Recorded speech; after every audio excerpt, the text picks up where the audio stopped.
Hello everyone, welcome to the shop and start Delgador.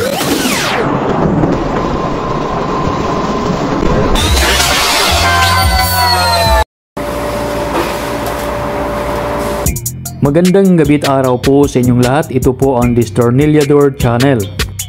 Ang pag-aralan po natin ngayon ay kung paano ayusin ang mga hydraulic system.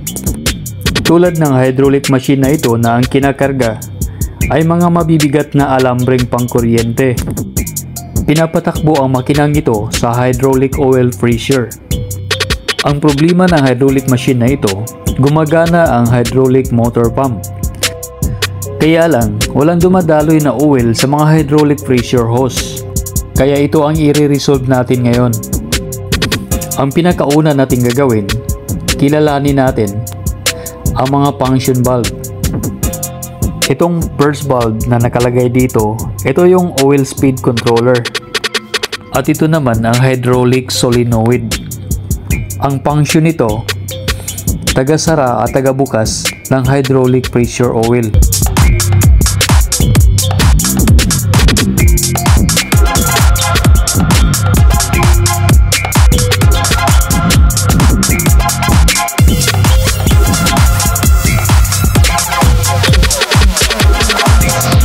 At ito naman ang hydraulic oil regulator para sa stable flowing ng hydraulic oil.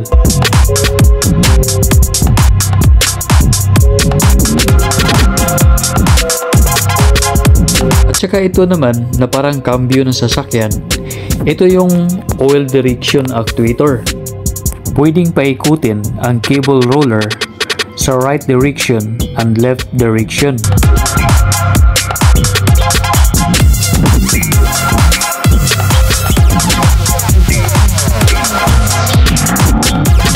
At ito naman ang hydraulic oil cooler. Dito palalamigin ang maiinit na hydraulic oil.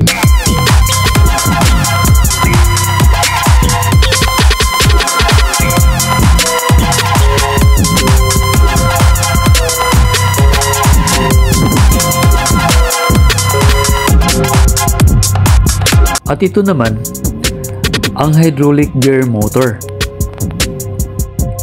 So ngayon guys, alam na natin ang mga oil valves at ang mga functions nito.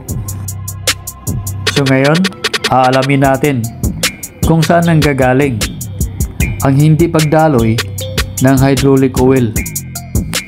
Itong hydraulic pump, gumagana naman ng maayos. At itong hydraulic solenoid, umiilaw naman ang power indicator lights. At kung i-touch natin ang magnetic solenoid coil, umiinit naman ang normal. Ibig sabihin, hindi sira ang solenoid coil. Pero wala pa ring hydraulic oil pressure. Ang dahilan, hindi na nagwo-work ang piston rod ng hydraulic solenoid.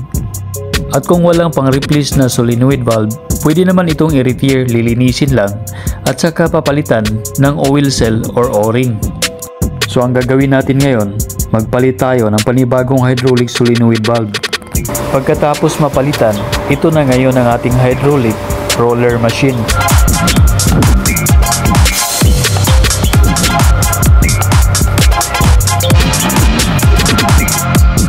So ganun lang kasimple ang basic troubleshooting ng hydraulic system.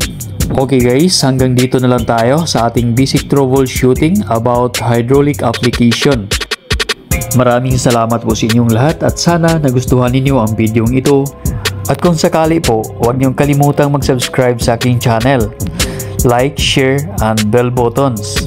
Maraming salamat. Bye-bye!